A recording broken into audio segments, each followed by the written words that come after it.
माझ्या महाराष्ट्रातील बांधवांनो, भगिनींनो आणि मातांनो, नमस्कार. जय महाराष्ट्र. बऱ्याच दिवसानंतर आपण भेटतो आहोत. जवळपास 1 महिना होऊन गेला असेल. या एका महिन्यामध्ये जे काय घडलं ते आपल्या समोर घडलेलं आहे. अनेक संकटांचं असं असतं की यायला लागले की एका मागोमाग एक येतात. कोरोनाशी लढतो आहोत, त्याच्यात मध्ये निसर्ग चक्रीवादळ आलं. आपण सर्व किनारपट्टीतली लोक श्वास रोखून बघत होतो की हे वादळ नेमकं कुठे धडकणार. रायगडमध्ये ते धडकलं आणि त्याची नंतर जी काय मी पाहणी केली त्या वादळाची भीषणता भयानक होती. जे त्या वादळाच्या तडाख्यात सापडले नशिबाने वाचले असं मी म्हणेन, पण त्याचबरोबरीने आपल्या शासन यंत्रणेने सुद्धा खूप चांगलं काम केलं. मनुष्यहानी किंवा प्राणहानी, जीवितहानी कमीत कमी कशी होईल यासाठी सतर्कता दाखवली. एक सुद्धा कोळी बांधव किंबहुना एक सुद्धा मच्छीमारी करणारी बोट आपण समुद्रात राहू दिली नाही. त्याने वेळेमध्ये आपल्या घरात आणलं, सुरक्षित जागी हलवलं आणि त्यामुळे प्राणहानी झाली, पण ती कमीत कमी ठेवण्यात आपल्याला काही प्रमाणात यश आलं. आर्थिक नुकसान तर झालेलं आहे. मोठी मोठी झाडं उन्मळून पडलेत, फळबागा उद्ध्वस्त झालेल्या आहेत, घरांची छपरे उडून गेलेले आहेत. नुकसान अतोनात झाले, पण त्या अतोनात नुकसान म्हणजे विजेचे खांब सुद्धा उन्मळून पडलेले आहेत. या नुकसानीमध्ये आपण हेही पाहिलं की सरकार खंबीरपणाने या सर्व किनारपट्टीतल्या कोकणवासियांच्या आणि जिथे जिथे हे वादळ पुढे सरकलं, ज्यांचं नुकसान झालं त्या सगळ्यांच्या पाठी खंबीरपणे उभं आहे. या गेल्या काही दिवसात काय झाले, एक तर आपण असे भेटू शकत नाही आहोत. हा विकास म्हणायचा का, कल्पना नाही, पण प्रत्यक्ष भेटी होत नाहीत आणि असं भेटावं लागतंय. आणि पूर्वी आपण अनेक दिवसानंतर भेटल्यानंतर विचारायचो, काय रे कसा आहेस. मग जो तो आपापली दुःख असतील, व्यथा असतील, वेदना असतील एक बाजूला ठेवून भेटीत बोलायचं की मजेत आहे. आता सगळ्यांची परिस्थिती तीच आहे. कसे आहात, जसे तुम्ही आहात तसेच आम्ही आहोत. सगळे घरातच आहोत. सगळं काही ठप्प आहे, संपूर्ण जग ठप्प आहे आणि या संकटाचा सामना आपण करत आहोत. आज मी आपल्याशी बोलताना परवा 1 तारीख आहे. ही 1 तारीख आषाढी तर आहेच, पण जे आपल्यासाठी डॉक्टर्स योद्धे बनून लढत आहेत त्यांचा डॉक्टर्सचा राष्ट्रीय डॉक्टर दिन आहे. त्या सगळ्यांना मी त्यांचं कौतुक करतो, त्यांना धन्यवाद देतो. आणि तुम्ही जी लढाई लढतात आमच्यासाठी, त्याच्यात आम्ही सुद्धा तुमच्यासोबत आहोत. तुमच्यासोबत तुम्हाला आम्ही सहकार्य करतो आहोत आणि करू हे एक वचन त्यांना देतो. डॉक्टर दिनाबरोबर आपल्या राज्याचे माजी मुख्यमंत्री वसंतराव नाईक त्यांचाही जन्मदिवस आणि हा सप्ताहच आपण शेतकरी सप्ताह म्हणून साजरा करतो. म्हणजे दोन्ही जे आत्ता आपल्याला जीव वाचवत आहेत त्या डॉक्टरांचा तो दिवस आहे आणि योगायोगाने वसंतरावांच्या जन्मदिवसाच्या निमित्ताने जो शेतकरी दिन साजरा करतो, म्हणजे आपल्याला जगाला जो आपलं धान्य पिकवतो त्यांचा सुद्धा हा एक दिवस आहे. म्हणून मी या दोन्ही शेतकऱ्यांना आणि माझ्या डॉक्टर्सना विनम्र नमस्कार करतो आणि आपल्याशी आता बोलतो. साहजिकच आहे, 30 तारखेपर्यंत हा लॉकडाऊन आहे. माननीय पंतप्रधानांनी 30 जूनपर्यंत हा लॉकडाऊन जाहीर केलेला आहे. 30 जून नंतर काय होणार, मी यापूर्वीच आपल्याला सांगितलेलं आहे की आता लॉकडाऊन हा शब्द बाजूला ठेवायचा आणि हळूहळू आपण एक एक गोष्टी, सोयी सुविधा, सेवा ह्या उघडत जाणार. म्हणजेच 30 तारखेनंतर लॉकडाऊन उठणार का, तर अत्यंत स्पष्ट शब्दात नाही. मग काय होणार, असंच राहणार का, तर तेही उत्तर नाही आहे. आपण गेले 15-20 दिवस अनुभवतो आहोत. एक एक करत महाराष्ट्रामध्ये आपण अत्यंत काळजीपूर्वक पावलं टाकत सेवा सुविधा आणि काही गोष्टी म्हणजे दुकानं असतील, आजपासून आपल्या नाविकांची जी सेवा आहे ती सुरू होते आहे, अशा काही गोष्टी सुरू करतो. दुकानं सुरू झालेली आहेत, काही ऑफिसेस काही प्रमाणात त्यांच्या कर्मचारी वर्गाची उपस्थिती त्यांना आपण परवानगी देऊन ती सुरू झालेली आहे. तर एक एक गोष्टी आपण सुरू करत चाललेलो आहोत. हे हळूवार का करतो आहोत आपण, याचं कारण अजूनही संकट नाही टळलेलं. एक गोष्ट नक्की लक्षात ठेवा की आपण जे मिशन बिगिन अगेन किंवा पुनश्च हरिओम म्हणून सुरुवात केलेली आहे, ह्याचा अर्थ धोका टळलेला नाही, पण आपण थोडंसं कात्रीत सापडलेलो आहोत. ज्याला म्हणतात ना, इकडे आड आणि तिकडे विहीर. आपल्याला इथेही पडायचं नाही आणि तिथेही पडायचं नाही, मधोमध बरोबर आपला तोल सांभाळून हे संकट पार पाडायचंय, संकटाचा काळ हा पार पाडायचा आहे. आणि म्हणून केवळ आणि केवळ अर्थचक्राला एक गती द्यायला आपण सुरुवात करण्यासाठी म्हणून एक एक गोष्टी आपण उघडत चाललेलो आहोत. एखादी गोष्ट उघडली म्हणजे धोका टळलाय, आता आपण बिनधास्त, अजिबात नाही. कृपा करून तशा गैरसमजात, तशा भ्रमात राहू नका, कारण तसं जर का आपण वागू तर करोना आवासून बसलेलंच आहे. आपण करोनापासून वाचण्यासाठी घरात राहा म्हणून तुम्हाला मी सांगितलेलं आहे. अनावश्यक कामासाठी बाहेर पडू नका. आवश्यक असेल तेव्हा आणि तेव्हाच घराबाहेर पडा, हे माझं आजही सांगणं आहे. तुम्ही म्हणाला, अरे हा काय आलं की नुसतं आपलं काळजी काळजी आणि काळजी. आपलं सरकार काळजीवाहू नाहीये, कारण नेहमी असं म्हणतात, ज्या सरकारला स्वतःची काळजी असते त्याला काळजीवाहू म्हणतात. हे सरकार तुमचं आहे, मजबूत आहे आणि तुमची महाराष्ट्राची काळजी घेणारं हे सरकार आहे.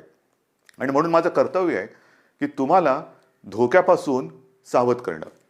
बाहेर जर का आपण पडलो आणि बिनधास्त वावरलो तर धोका आहेच, प्रत्येक पावलावरती धोका आहे. मला एका गोष्टीचा नक्कीच अभिमान आहे की माझे सगळे महाराष्ट्रातले बांधव, माता भगिनी ह्यांचा सगळ्यांचा माझ्यावरती, आपल्या सरकारवरती विश्वास आहे आणि जे जे काही सरकार सांगतंय त्या सूचना तुम्ही पाळता आहात, म्हणून मला तुमचा अभिमान आहे. हे करत असताना काही ठिकाणी जसं आपण लोकलची मागणी केली होती, त्या लोकल सुरू झालेल्या आहेत. मुंबईमध्ये ग्रामीण भागामध्ये उद्योगधंदे सुरू झालेले आहेत, तिथे सुद्धा लोकांचं येणं जाणं सुरू झालेलं आहे. विशेष म्हणजे जो शेतकरी, ज्याचा उल्लेख मी सुरुवातीला केला, तो शेतकरी आपण सगळे लॉकडाऊनमध्ये घरी असलो तरी सुद्धा न थकता, न थांबता आपल्यासाठी मेहनत करतोय, घाम गाळतोय, जमिनीत राबतोय, भूमीमध्ये राबतो आहे, अफाट मेहनत करतोय. त्या शेतकऱ्याच्या सोबत आपण आहोत आणि आपण राहिलं पाहिजे. मला कल्पना आहे की जसजसा हा सीझन आता पुढे सरकतोय, महाराष्ट्रातल्या ग्रामीण भागात, मग मराठवाडा असेल, विदर्भ असेल, काही ठिकाणावरून तक्रारी आलेल्या आहेत आणि त्याची गंभीर दखल आपण घेतलेली आहे. तक्रारी कोणत्या आहेत? बोगस बियाणं. हे दुर्दैव आहे, हे दुर्दैव आहे. ह्याचं कारण शेतकरी हा, एकतर शेतकऱ्याची अवस्था सगळ्यांचीच सारखी झालेली आहे, रोजगारच नाहीये. तरी देखील मागचा पुढचा विचार न करता हा शेतकरी आपल्यासाठी मातीत राबतोय, हे आपल्याला सर्वांनाच माहिती आहे. मर मरून, राबून, अफाट कष्ट करून जे बियाणं त्यांनी पेरलं ते बियाणं उगवलंच नाही. मग काय करायचं? दुबार पेरणीचं संकट आलं, आणायचे कुठून पैसे? एक तर असंही कर्जाचं ओझं जे आपण बऱ्याचशा प्रमाणात उतरवलेलं आहे आणि जे राहिलेलं आहे, जो शेतकरी माझा या कर्जमुक्तीच्या योजनेमधून काही कारणासाठी, म्हणजे जसं मी मागे सांगितलं तुम्हाला की 2 टप्प्यात जे आपण करणार होतो कर्जमुक्ती, त्याच्यातला काही भाग, काही लाख शेतकरी हे नेमकं तिथल्या स्थानिक निवडणुका आल्या, आचारसंहिता सुरू झाली म्हणून ही कर्जमुक्ती तिथली थांबली. त्याच्यानंतर करोनाचं संकट आलं म्हणून ही कर्जमुक्ती थांबली. पण आता आपण ठरवलेलं आहे की लवकरात लवकर हा उरलेला सुद्धा शेतकरी आहे त्याला देखील कर्जमुक्त करायचं. मग हे असं सगळं करून पैसा जमवून तो आपल्यासाठी बियाणं विकत घेतो, पेरतो आणि राबतो आणि बियाणंच उगवलं नाही. पण मी माझ्या शेतकरी दादांना सांगू इच्छितो की तुम्ही काळजी करू नका, हे सरकार तुमचं आहे. ज्यांनी तुम्हाला फसवलेलं आहे ते कायद्याच्या कचाट्यातून सुटणार नाही. त्यांच्यावरती गंभीर गुन्हे दाखल करून त्यांना सजा तर होईलच, पण जे नुकसान तुमचं झालेलं आहे, त्यांनी केलेलं आहे, त्यांच्याकडनं तुम्हाला हे सरकार नुकसान भरपाई सुद्धा मिळून दिल्याशिवाय राहणार नाहीये. काळजी करू नका. हे सरकार म्हणजे असं बेवारसेचा कारभार नाहीये, कोणी यावं आणि माझ्या महाराष्ट्रातल्या जनतेला फसवून जावं, अजिबात नाही चालणार. ज्यांनी शेतकऱ्यांना फसवलेलं आहे त्यांना शिक्षाही होणार, त्यांना शिक्षाही करणार. आणि म्हणून मला असं वाटतं की एक संधपणा जो आपल्यामध्ये आहे तो फार महत्त्वाचा आहे. मला विशेष धन्यवाद आणखीन सर्व धर्मियांना द्यायचे आहेत, सर्व धर्मीय. मग त्याच्यामध्ये माझे हिंदू आलेच, मुस्लिमही आले, ख्रिश्चनही आले, शीख पंथी आले, सगळेच आले. ह्याचं कारण मी मागे आपल्याशी बोललो होतो. साधारणतः शिमगा म्हणजे होळी झाली, शिमगा झाला आणि कोरोनाची बोंबाबोंब सुरू झाली, ती अजूनही कायम आहे. सगळ्यांनी, मग तो ईद असेल, मग आपली रामनवमी असेल, आता तर मुख्य म्हणजे आषाढीची वारी, आषाढी एकादशी आता परवा आहे, मी चाललोय. पण सगळ्यांनी आपल्याला एक सामाजिक भान ठेवून हे उत्सव अत्यंत शिस्तबद्ध पद्धतीने जसं सरकार सांगते तशा पद्धतीने ते आता साजरा हा शब्द विचित्र आहे, पण घरातल्या घरात का होईना साजरा करतात. सगळ्यांनाच धन्यवाद दिले पाहिजेत. आपल्या परंपरा आहेत. आषाढी एकादशीची परंपरा, वारीची परंपरा ही किमान 700-800 वर्षापूर्वीपासूनची आहे. आणि आपल्याशी मी आज बोलताना 2020 साल सुरू आहे. मला 2010चं साल आठवलं. 2010 साली मी पांडुरंगाचं दर्शन घेतलं. कसं घेतलं आपल्याला माहिती आहे.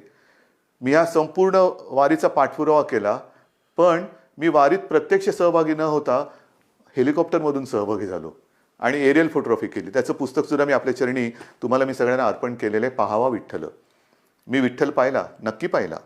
मंदिरात जाऊन नाही पाहिला कारण मी हेलिकॉप्टरमध्ये होतो, पण अथांग पसरलेल्या त्या वारकऱ्यांमध्ये मला ते विठ्ठलाचं विश्वरूप दिसलं.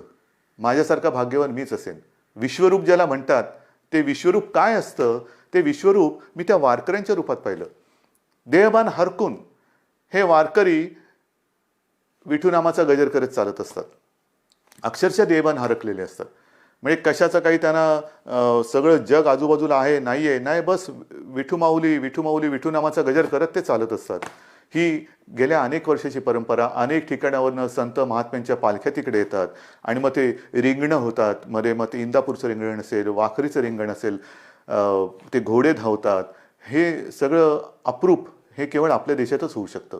पण त्या सगळ्या वारकऱ्यांनी सुद्धा संयम दाखवला. जे सरकार म्हणेल ते. हे असे नागरिक कुठे सापडणार तुम्हाला. आणि त्या वारकऱ्यांना सांगतोय की नाईलाज म्हणून आपल्याला यावेळेला तो सगळा वारीचा सोहळा हा आटोपशीर करावा लागला. पण मी आपल्या वतीने आपल्या विठुरायाला साकडं घालायला जाणार आहे. नक्की जाणार. विठुरायाला मी साकडं घालणार की विठुराया हे काय आहे, कोणते दिवस आहेत, कशी दिवस आहेत, कशी परिस्थिती आहे. हे तुझे लाखो करोडो भक्त आज तुझ्या दर्शनाविना घरातल्या घरात आहेत. आणि का तरी अशी विचित्र परिस्थिती आलेली आहे. तुझे चमत्कार आम्ही अनेक ऐकलेत. आम्ही तुमचे चमत्कार अनेक चित्रपटातून पाहिलेत. पण आता हा चमत्कार आम्हाला दाखव आणि हे करोनाचं संकट लवकरात लवकर नष्ट करून केवळ माझ्या महाराष्ट्रच नाही तर संपूर्ण जगाला पुन्हा एकदा सुखाचे, समृद्धीचे आणि निरोगी आयुष्याचे दिवस दाखव. हे साकडं घालायला मी जाणार आहे. वारकऱ्यानो, आशीर्वाद, तुमचे आशीर्वाद माझ्या पाठी असू द्या की ते आशीर्वाद घेऊन मी विठुरायाचे आशीर्वाद घ्यायला जाईन. आणि मला खात्री आहे तुम्ही जर मागे उभे राहिलात ना तर आपली विठू माऊली सुद्धा त्या माझ्या साकड्याला यश दिल्याशिवाय राहणार नाही. तुमचे आशीर्वाद मी आज मागतोय. मी आषाढी एकादशीला तुमच्या सगळ्यांचा प्रतिनिधी, मुख्यमंत्री म्हणून नाही, तो मान बहुमान वेगळा, पण मी तुमचा प्रतिनिधी म्हणून मी जातो आहे. जेव्हा तिथे मी पोहोचेन तेव्हा मी तुमचा प्रतिनिधी वारकरी म्हणून मी तिथे पोहोचणार आहे. म्हणून मला तुमचे आशीर्वाद पाहिजेत. आषाढीची ही उद्याची आषाढी, परवाची आषाढी एकादशी येते. त्याच्यानंतर दहीहंडी येते. दहीहंडीच्या मंडळानं सुद्धा मला खास धन्यवाद द्यायचे. कोणीही माझ्याशी बोलायला आलं नाही, कोणी कोणाशी चर्चा केली नाही, पण एक सामाजिक भान ठेवून त्यांनी स्वतःहून दहीहंडीचा उत्सव हा रद्द केला. ह्यालाच म्हणतात एक सामाजिक जाणीव, सामाजिक भान. शेवटी उत्सव म्हणजे काय, कोणासाठी उत्सव, आनंदासाठी असेल. पण जर हे संकट चहूबाजूनी आपल्याला वेढून टाकत असेल तरी देखील आम्ही उत्सव साजरे करतोय, हे असा आंधळेपणा नाही उपयोगाचा. मग दहीहंडी झाल्यानंतर मी काल परवाकडेच गणपती उत्सवाबद्दल एक आपल्याला विनंती केलेली आहे. कारण जसं वारीची परंपरा आहे, दहीहंडी आपल्याकडे साजरा होतोय, मग गणपती बाप्पा येणार, मग नवरात्री येणार, मग दिवाळी येणार, त्याच्यामध्ये ईद येणार, मग आपल्या मुंबईमध्ये माउंट मेरीची यात्रा येणार. हे सगळे सणवार हे सगळ्या धर्मियांचे हे आता येणार. पण त्याच्यामध्ये जर का आपण आपलं सामाजिक भान पाळलं नाही तर ज्या संकटाशी आपण लढतो आहोत त्या संकटाला आपण आपला दरवाजा उघडा करून देतो आहोत. म्हणून मी गणपती उत्सवात सगळ्यांना विनंती केलेली आहे. एक तर सर्व मंडळांची मी बैठक घेतली आणि त्यांना सुद्धा मला खास धन्यवाद द्यायचे आहेत की सर्व मंडळांनी एक सुरामध्ये सांगितलं की उद्धवजी, सरकार घेईल तो निर्णय आम्हाला मान्य आहे. तुम्हाला सुद्धा मी मनापासून नमस्कार करतोय. आणि गणरायाला सुद्धा हेच जे विठुरायाच्या चरणी मी प्रार्थना करतोय, आपण जो निर्णय घेतला आहे की यावेळेला एक सामाजिक भान ठेवून हा उत्सव साजरा करूया. मी सर्वांना विनंती केलेली आहे की जिथे जिथे सार्वजनिक गणेशोत्सव होतात, मुंबई, पुणे, सर्वत्र सर्वत्र राज्यभर होतात. मग काय काय मूर्त्या 15-15, 20-20 फूट असतात, 22 फूट, 23 फूट. नाही, आता ही परिस्थिती तशी नाही आहे. सर्वांनी थोडा संयम ठेवा. आणि मूर्तीची उंची जास्तीत जास्त मी 4 फूट सांगितलेली आहे. का 4 फूट सांगितली? तर मूर्ती हलवताना सुद्धा जास्त लोक एकमेकाच्या जवळ येता कामा नयेत. विसर्जनाची सुद्धा आगमनाची मिरवणूक नाही, विसर्जनाची मिरवणूक नाही. मग गणेशोत्सव साजरा कसा करायचा? अजून थोडा अवधी आहे.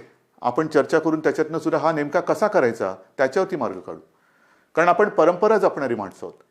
ज्या लोकमान्यांनी त्या काळात, स्वातंत्र्यपूर्व काळामध्ये, घरातला गणपती त्यांनी बाहेर आणला. कारण स्वराज्य, त्याच्यासाठी लोक एकत्र आली पाहिजेत.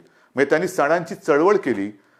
आपण चळवळीचा वारसा घेऊन पुढे जायचं आहे. त्या चळवळीमध्ये सगळी लोक एकत्र आली, एकोपा वाढला. आता सुद्धा तो एकोपा कायम आहे. मग हा एकोपा चळवळीसाठी पुढे न्यायचा असेल तर आपण आपला महाराष्ट्र विघ्नहर्त्याचं आगमन होतंय, मग त्याचे आशीर्वाद घेऊन त्याच्या साक्षीने विघ्नमुक्त करू शकतो का, कोरोनामुक्त करू शकतो का, हे आपल्याला बघायला पाहिजे. आणि करू शकतो. जर का आपण ठरवलं तर आपण नक्की करू शकतो.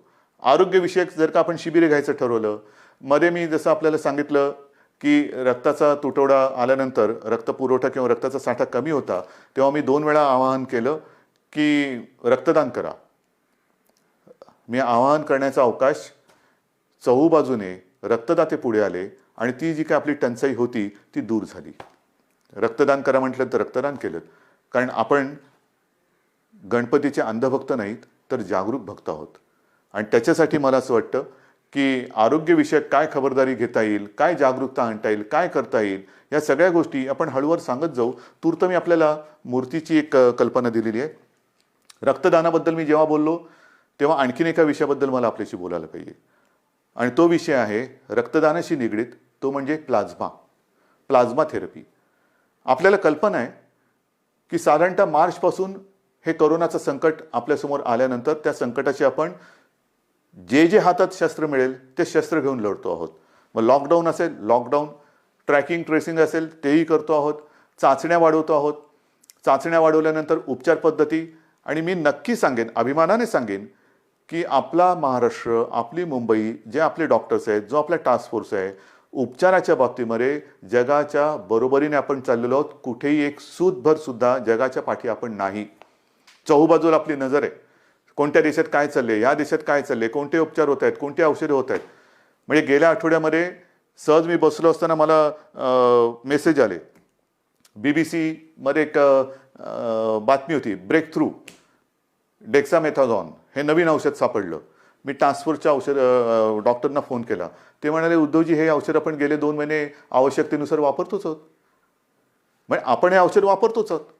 मग प्लाझ्मा थेरपी सुद्धा आपण साधारणतः मार्च-एप्रिलपासून सुरू केलेली आहे. पण आज मला अभिमानाने एक गोष्ट सांगावीशी वाटते की सुरुवातीला आपल्याकडे 1-2 ठिकाणीच प्लाझ्मा थेरपी आपण वापरत होतो. आजपर्यंत साधारणतः असं धरा की 10 जणांवरती आपण उपचार केले असतील तर जवळपास 9 जणं त्याच्यात बरे झालेत, 7 जणं तर जवळपास बरे होऊन घरी पण गेलेले आहेत. म्हणजे प्लाझ्मा थेरपी सुद्धा उपयोगी पडते. आणि त्याच्यासाठी उद्याच एका गोष्टीचं आपण लोकार्पण करतो आहोत. जे करतो आहोत ते तळमळीने करतो आहोत, मनापासून करतो आहोत आणि आवश्यकतेपेक्षाही थोडं जास्त करण्याचा आपला प्रयत्न आहे. आणि उद्या आपण एक गोष्ट अशी करतोय की कदाचित शब्द वापरतोय, कदाचित देशातलं सगळ्यात मोठं प्लाझ्मा थेरपी देणारं आपलं राज्य ठरेल. प्लाझ्मा थेरपीचा वापर करणारं आपलं राज्य ठरेल. कारण आपण ही केंद्र वाढवतो आहोत. पहिल्यांदा 2 होती, त्याचा विस्तार आपण करतो आहोत. उद्या कदाचित देशातलं सगळ्यात प्लाझ्मा थेरपीचा वापर करणारं पहिलं राज्य ठरेल आपलं. पण हे सुविधा झाल्या. मला जे खास करून ज्यांना कोरोना होऊन जे सुखरूप बरे होऊन घरी गेलेत त्यांना एक विनंती करायची. रक्तदान हे कसं, एक रक्तदान कोणी करू शकतो, पण प्लाझ्मा कोणाचा वापरू शकतो? रक्तगटाप्रमाणे तर तो वापरावा लागतोच. पण ज्यांना कोरोना होऊन जे बरे झालेत आणि ज्यांच्या शरीरात ती अँटीबॉडी तयार झालेली आहे, अशांचं रक्त घेऊन त्यातनं प्लाझ्मा घेऊन त्या रक्तगटाच्या रुग्णाला जर तो प्लाझ्मा आवश्यकतेनुसार वापरला तर बऱ्याच रुग्णांचा प्राण आपण वाचवू शकता. आणि म्हणून खास करून मला जे रुग्ण बरे होऊन घरी गेलेले आहेत त्यांना विनंती करतो आहे की कृपा करून आपण पुढे या. आमच्या शासकीय विद्यालयांना जी वैद्यकीय विद्यालय आहेत त्यांना संपर्क करा, शासकीय डॉक्टर्स आहेत त्यांना संपर्क करा आणि आपण जसं रक्तदान करतो रक्तदानच करायचं आहे, पण तसं प्लाझ्मा दान करा की जेणेकरून आपण वाचलात, आपल्या माध्यमातून आणखीन काही जण वाचू शकतो. ह्यालाच तर आपण एकत्रितपणा म्हणतो, ह्यालाच तर आपण एकजूट म्हणतो आणि ती आपल्या रक्तामध्ये आहे. आणि ती मी मागेही म्हटलं होतं, लढणं हे आपल्या रक्तात आहे आणि जेव्हा रक्ताचा तुटवडा होता तेव्हा रक्तदान करून हा लढाऊ बाणा आपण सिद्ध केलाय. आता हा पुन्हा एकदा सिद्ध करण्याची नव्हे, पण त्याच्या आवश्यकतेनुसार वापर करण्याची गरज आहे. बांधवांनो आणि माता भगिनींनो, एक गोष्ट नक्की आहे की जसं मी औषधाच्या बाबतीत तुम्हाला सांगितलं की कोणत्याही औषधाच्या बाबतीत आपण पाठी नाही आहे. सुरुवातीपासून जी औषधं आपल्याला वाटतात की वापरली पाहिजेत, म्हणजे आता सगळीकडे रेमडेसिवीर कितीला मिळणार, रेमडेसिवीर मिळणार की नाही, रेमडेसिवीरची किंमत काय होणार, मग फॅव्हिपिरावीर, म्हणजे जशी जशी नावं येतात तसतसं त्याचा बोलबाला होतो. पहिला होता तो एससीक्यू हायड्रॉक्सिक्लोरोक्विन, मग त्याचा एक हे झाला, ते आपण वापरतोय, आवश्यकतेनुसार वापरतोय.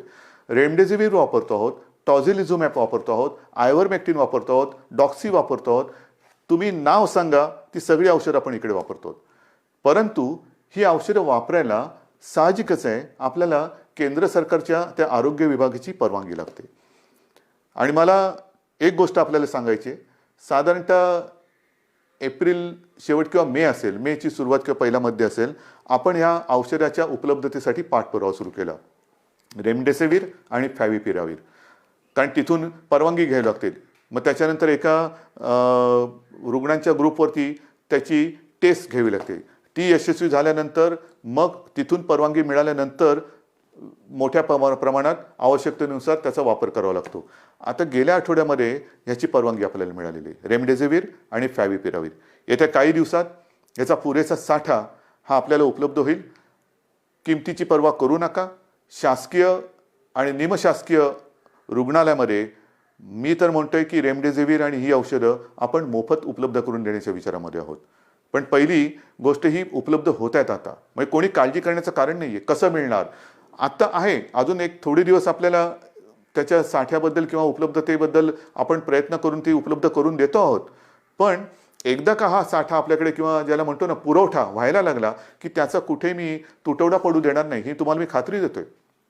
रुग्णांची संख्या वाढणार. तुम्ही म्हणणार वाढणार म्हणजे काय, नाही तसं नाहीये. ह्याला दोन गोष्टी आहेत. आपण अर्थचक्राला गती देण्यासाठी काही गोष्टी हळूहळू मिशन बिगिन अगेन म्हणून सुरुवात केलेली आहे. ये जा वाढली, भेटणं वाढलं, संपर्क वाढला आणि तो संपर्क वाढल्यानंतर साहजिकच आहे रुग्णांची संख्या ही सुद्धा वाढत चाललेली. पण ही रुग्णांची संख्या वाढत असताना आपण टेस्टची संख्या सुद्धा वाढवतो आहोत आणि ती वाढवलेली आहे. म्हणून आता रुग्ण येण्याची वाट न बघता आपण व्हायरस पोचायच्या आत तिकडे पोहोचण्याचा प्रयत्न करतोय. चेस द व्हायरस ही एक नवीन संकल्पना मुंबईत सुरू केली, ती संपूर्ण राज्यभर आता आपण राबवत आहोत. Chase the virus. आणि त्याच्यासाठी रुग्णांची संख्या जरी वाढत असली तरी आपल्याकडे आरोग्य सुविधाही आपण वाढवत आहोत. औषधांची सुद्धा कुठेही टंचाई होणार नाही, औषधोपचार ते सुद्धा वाढवत आहोत. पण या निमित्ताने मला पुन्हा एकदा काही डॉक्टर्स जे आहेत, ज्येष्ठ डॉक्टर्स, मी समजू शकतो प्रत्येकाला जीवाची काळजी असतेच, पण काही ज्येष्ठ डॉक्टर्स जे 55-60च्या वरती आहेत पण अनुभव आहे त्यांना, 55-60च्या वरती आहेत आणि ज्याला आपण म्हणतो की हाय रिस्क, म्हणजे ह्या डॉक्टर्सना सुद्धा त्यांना सुद्धा सकाळ दुपार संध्याकाळ रात्र 24 तास ही रुग्णांची काळजी आहेच.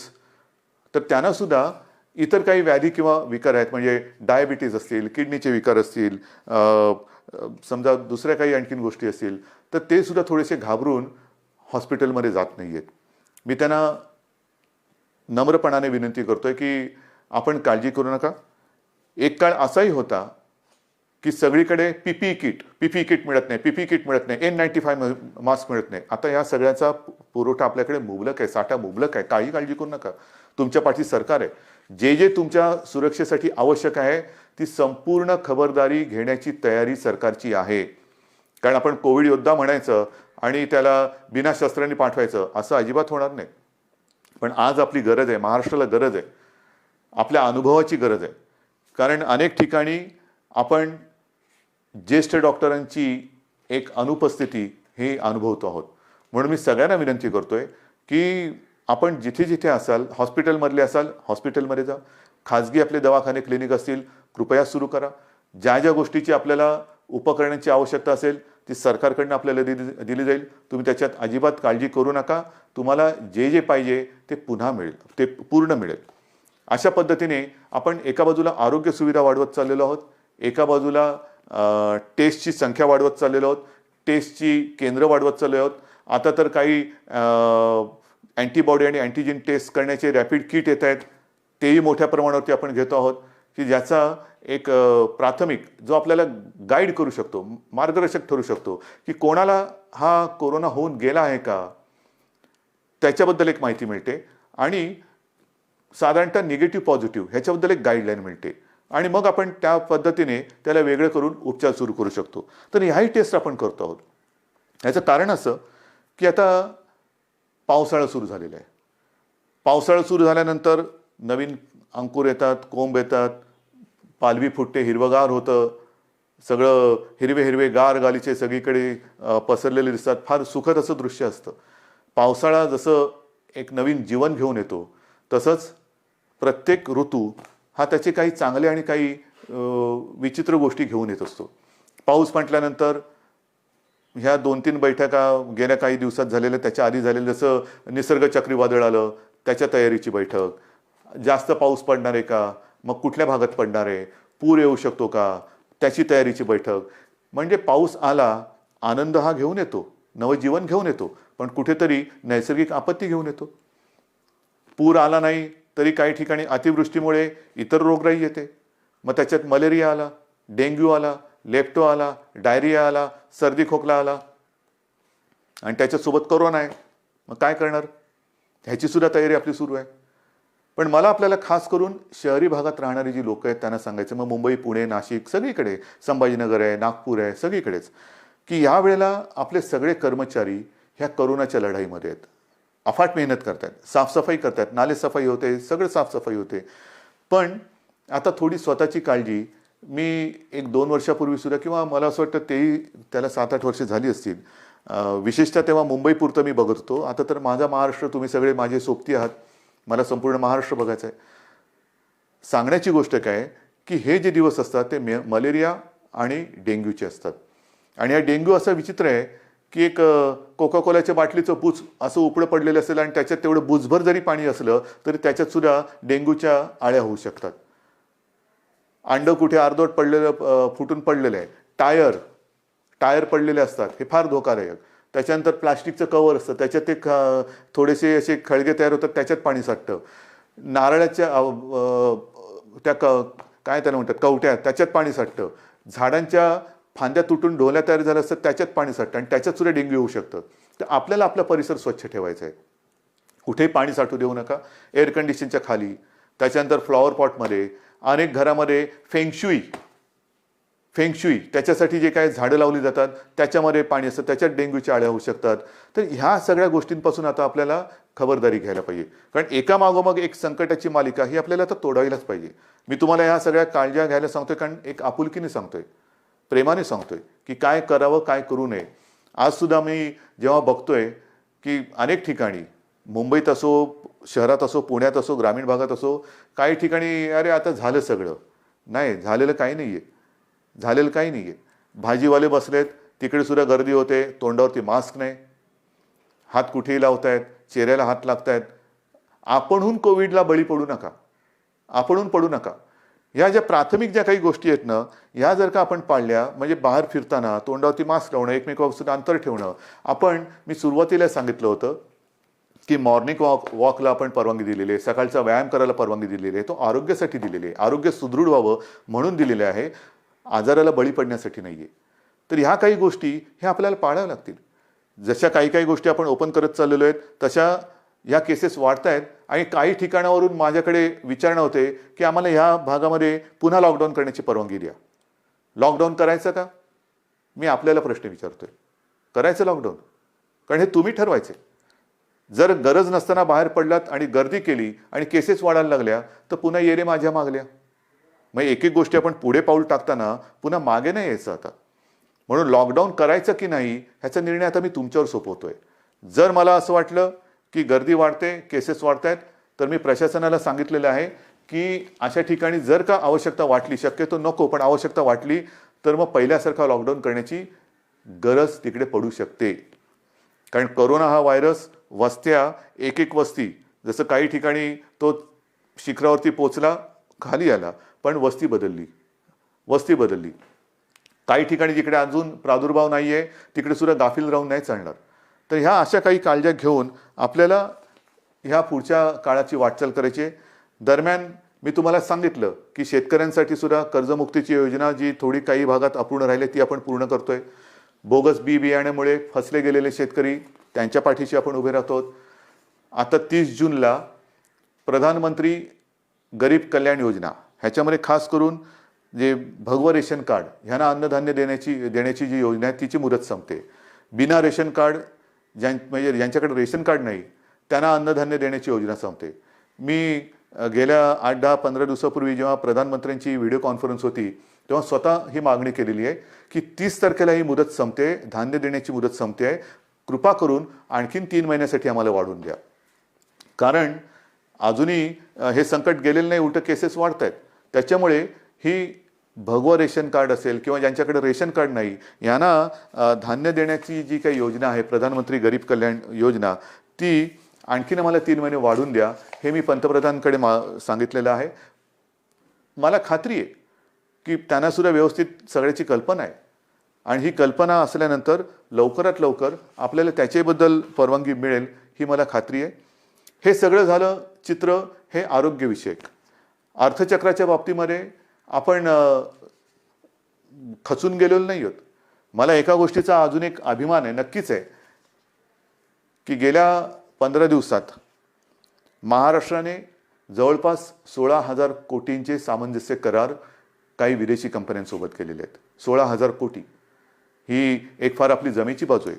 म्हणजे या संकटामध्ये सुद्धा आपला महाराष्ट्र हा विविध गुंतवणूकदारांना आणि उद्योजकांना आपला वाटतोय हे फार महत्त्वाचं आहे. येत आहेत या गुंतवणूकदारांना कुठे आपण दरवाजे बंद ठेवलेले नाही आहेत.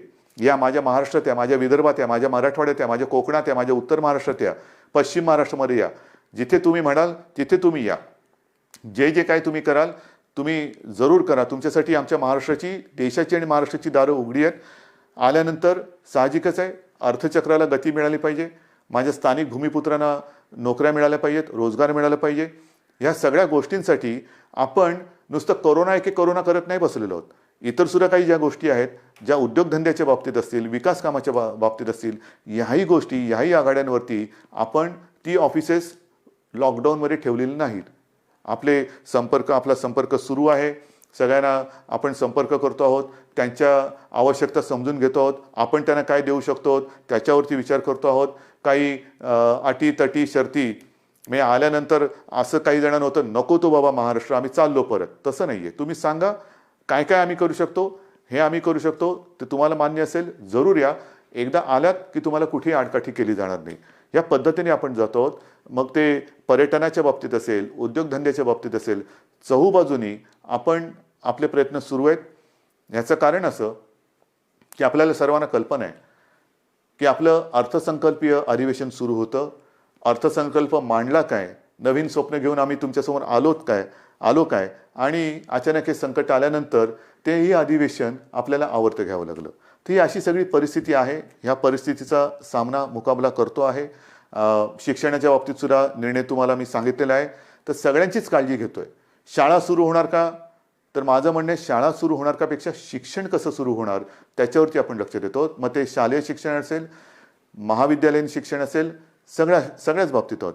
तर असं एक गोष्टी आपण करत चाललेलो आहोत.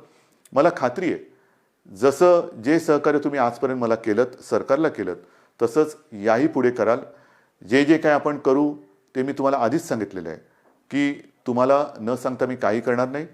लॉकडाऊन हा शब्द जरी मी वापरत नसलो तरी याचा अर्थ आपण परवापासून सगळं काही उघडतो आहोत असा गैरसमज करून घेऊ नका. आज देखील आपल्याला उलटं आज जास्त शिस्तीची गरज आहे. कारणाशिवाय बाहेर पडू नका.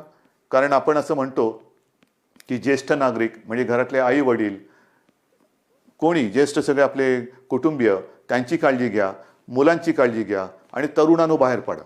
ह्याचा परिणाम असा होतोय की तरुणसुद्धा आता संक्रमित व्हायला लागलेले आहेत.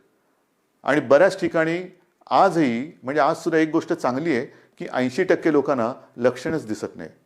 पण लक्षण दिसले नाहीत ह्याचा अर्थ त्याला प्रादुर्भाव झाला नाही याच्यातला भाग नाही. मग तो लक्षणं न दिसणारा तरुण घरात इतरांना त्याचा संपर्क झाला तर तो एक प्रादुर्भाव होऊ शकतो. म्हणून ह्या सगळ्या गोष्टी आपल्याला खूप काळजीपूर्वक करायच्या आहेत. बाहेर पडलात तोंडावरती मास्क पाहिजे, हात सतत धुत राहिलं पाहिजे, सॅनिटायझर वापरायला पाहिजे, साबणाने हात धुवायला पाहिजे. ह्या सगळ्या गोष्टी ह्या अजूनही आपल्याला काही काळ पाळाव्याच लागतील. कारण ह्या केवळ आणि केवळ आपल्या म्हणजे तुमच्या भल्यासाठी आणि आपल्या कुटुंबियांसाठी.